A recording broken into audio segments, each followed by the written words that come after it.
അപ്പോൾ എല്ലാവർക്കും പുതിയ വീഡിയോയിലേക്ക് സ്വാഗതം. നവാഗതനായ ജിത്തു അഷ്റഫിൻ്റെ സംവിധാനത്തിൽ ഷാഹി കബീർ തിരക്കഥ നിർവഹിച്ചുകൊണ്ട് കുഞ്ചാക്കോബൻ, പ്രിയാമണി, വിശാഖ് നായർ എന്നിവർ പ്രധാന കഥാപാത്രം അഭിനയിക്കുന്ന ഏറ്റവും പുതിയ ക്രൈം ഇൻവെസ്റ്റിഗേഷൻ ഡ്രാമ മൂവിയാണ് ഓഫീസർ ഓൺ ഡ്യൂട്ടി.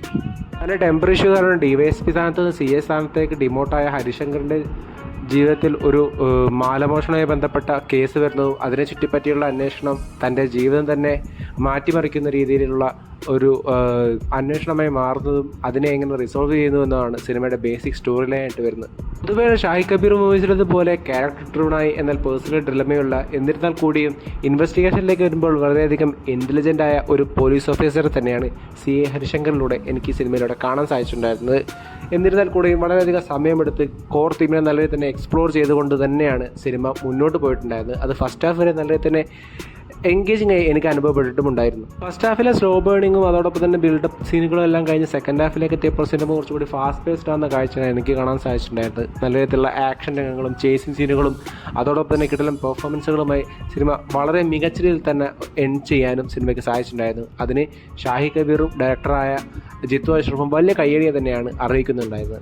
ഇത്തരം ത്രില്ലർ മൂവികളിൽ വളരെയധികം സുലഭമായി കാണുന്ന സർപ്രൈസിങ് എലമെൻറ്റുകളോ ട്വിസ്റ്റഡ് സീനുകളോ ഒന്നും തന്നെ ഇല്ലായിരുന്നെങ്കിൽ പോലും അടുത്തതെന്താണെന്ന് പ്രേക്ഷകരുടെ ഒരു ക്യൂരിയോസിറ്റി ജനിപ്പിക്കാൻ ഈ സിനിമയ്ക്ക് വളരെ മികച്ച രീതിയിൽ തന്നെ സാധിച്ചിട്ടുണ്ടായിരുന്നു. അതിൻ്റെ ഏറ്റവും വലിയ ഒരു പ്രധാന ഘടകമായി എനിക്ക് തോന്നിയിട്ടുണ്ടായിരുന്നത് ഷാഹി കബീറിൻ്റെ ടൈറ്റ് സ്ക്രീൻ പ്ലേയും അതിനെ ഒട്ടും മോശമാക്കാത്ത രീതിയിലുള്ള ജിത്തു അഷ്റഫിൻ്റെ ഡയറക്ഷൻ തന്നെയായിരുന്നു എന്നാണ് സിനിമ കണ്ടു കഴിഞ്ഞപ്പോൾ എനിക്ക് തോന്നിയിട്ടുണ്ടായിരുന്നത്. പൊതുവേ നായകന്മാർ വില്ലന്മാർക്കെതിരെ ചെയ്യുന്ന കാര്യങ്ങളിൽ മാത്രം ഒരു മോട്ടീവും അതോടൊപ്പം തന്നെ കൺസിഡറേഷൻ കൊടുക്കുന്ന ഈ കാലഘട്ടത്തിൽ വളരെ മികച്ച രീതിയിൽ തന്നെ വില്ലന്മാരുടെ പെർസ്പെക്റ്റീവിനെ എക്സ്പ്ലോർ ചെയ്യാൻ ഈ സിനിമയിലൂടെ സാധിച്ചു തന്നെയാണ് എനിക്ക് സിനിമ കണ്ടു കഴിഞ്ഞപ്പോൾ തോന്നിയിരുന്നത്. അവർ ചെയ്യുന്ന കാര്യങ്ങളിൽ ഒട്ടും ന്യായീകരിക്കാൻ സാധിക്കില്ല എങ്കിൽ പോലും അവർ എന്തുകൊണ്ട് അത് ചെയ്യുന്നു എന്നതിനെ വളരെ മികച്ച രീതിയിൽ തന്നെ അവരുടെ പെർസ്പെക്റ്റീവിനെ എക്സ്പ്ലോർ ചെയ്തുകൊണ്ട് ഈ സിനിമ എനിക്ക് കുറച്ചുകൂടി സ്പെഷ്യലായി തന്നെ അനുഭവപ്പെട്ടിട്ടുമുണ്ടായിരുന്നു സെക്കൻഡ് ഹാഫിലെ. അതുകൊണ്ട് തന്നെ നായകന് തോന്നുന്നു അതേ ഒരു ഇമോഷണൽ ഇമ്പാക്റ്റ് വില്ലന്മാരുടെ കാര്യങ്ങളിൽ എനിക്ക് കാണാൻ സാധിച്ചത് കൊണ്ട് തന്നെ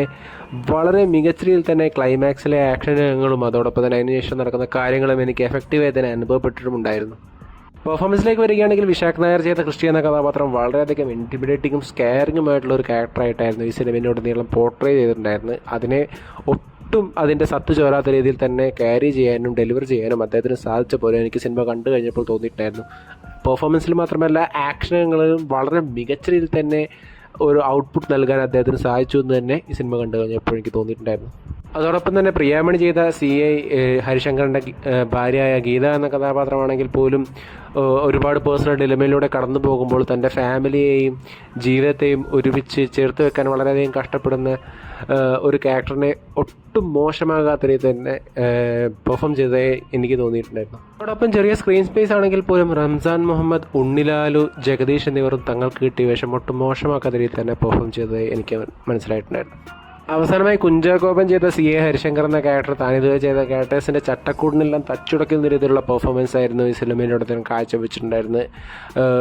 താൻ അനുഭവിക്കുന്ന പേഴ്സണൽ ഡെലമയാണെങ്കിൽ പോലും മെൻ്റലി ഫിസിക്കലി ഉള്ള സ്ട്രെയിനെല്ലാം നല്ല രീതിയിൽ തന്നെ സ്ക്രീനിൽ എഫക്റ്റീവായി തന്നെ എസ്റ്റാബ്ലിഷ് ചെയ്യുന്ന രീതിയിൽ ഡെലിവറി ചെയ്യാൻ അദ്ദേഹത്തിന് വളരെ ഈസിയായി തന്നെ സാധിച്ചതുപോലെ എനിക്ക് തോന്നിയിട്ടായിരുന്നു. അതോടൊപ്പം തന്നെ ആക്ഷനുകളിലും വളരെ മികച്ച രീതിയിൽ തന്നെ തിളങ്ങാനും അദ്ദേഹത്തിന് സാധിച്ചു എന്ന് തന്നെ എനിക്ക് തോന്നിയിട്ടുണ്ടായിരുന്നു. ടെക്നിക്കലി ടോപ്പ് നോച്ച് ഈ സിനിമയുടെ സിനിമാറ്റോഗ്രാഫി നിർവഹിച്ചിട്ടുണ്ടായിരുന്ന കണ്ണൂർ സ്ക്വാഡ് സിനിമയുടെ ഡയറക്ടറായ റോബി വർഗീസ് രാജും അതോടൊപ്പം തന്നെ എഡിറ്റിംഗ് നിർവഹിച്ചിട്ടുണ്ടായിരുന്ന ചമൻ ചോക്കോയുമായിരുന്നു. എന്നാൽ സിനിമയെ നല്ല തന്നെ എനിക്ക് വളരെ എഫക്റ്റീവായി തോന്നിയിട്ടുണ്ടായിരുന്നത് സിനിമയുടെ സ്ക്രീൻ പ്ലേയോടൊപ്പം തന്നെ സിനിമയുടെ മ്യൂസിക് പ്ലസ് BGM ഡിപ്പാർട്ട്മെൻ്റ് ആയിരുന്നു. അതിനെ ഒട്ടും മോശമാകാതെ തന്നെ താൻ എന്നും ചെയ്യുന്നത് പോലെ തന്നെ മികച്ച രീതിയിലാക്കുവാൻ JXBക്ക് വളരെ ഈസിയായി സാധിച്ച പോലെ എനിക്ക് തോന്നിയിട്ടുണ്ടായിരുന്നു. ഇൻ കൺക്ലൂഷൻ ഫസ്റ്റ് ഹാഫിൽ നല്ല രീതിയിൽ തന്നെ ക്യാരക്ടേഴ്സിനെയും അതോടൊപ്പം തന്നെ സിറ്റുവേഷനെയും അതോടൊപ്പം തന്നെ കോർത്തീമിനെയും നല്ല രീതിയിൽ തന്നെ എസ്റ്റാബ്ലിഷ് ചെയ്തുകൊണ്ട് സെക്കൻഡ് ഹാഫിൽ അവയുടെ എല്ലാം ഒരു കൊട്ടിക്കലാശം പോലെ വളരെ ഫാസ്റ്റ് പേസ്ഡായി പറഞ്ഞു തീർത്ത ഒരു കിടിലൻ ക്യാരക്ടർ ഡ്രിവൺ ഇൻവെസ്റ്റിഗേഷൻ ത്രില്ലർ മൂവിയായിട്ടാണ് ഓഫീസർ ഓൺ ഡ്യൂട്ടി എനിക്ക് തോന്നിയിട്ടുണ്ടായിരുന്നത്. ഇത് എൻ്റെ അഭിപ്രായം മാത്രമാണ്. നിങ്ങളുടെ അഭിപ്രായം മറ്റൊന്നായിരിക്കാം. അതെല്ലാം കമൻറ്റ് ബോക്സിൽ അറിയിക്കുമെന്ന് വിശ്വസിച്ചുകൊണ്ട് ഈ വീഡിയോ ഞാൻ അവസാനിപ്പിക്കുന്നു. വീഡിയോ ഇഷ്ടപ്പെട്ടാൽ ചാനൽ സബ്സ്ക്രൈബ് ചെയ്യുക. അപ്പോൾ മറ്റൊരു വീഡിയോയുമായി വീണ്ടും കാണും വരെ ഗുഡ് ബൈ.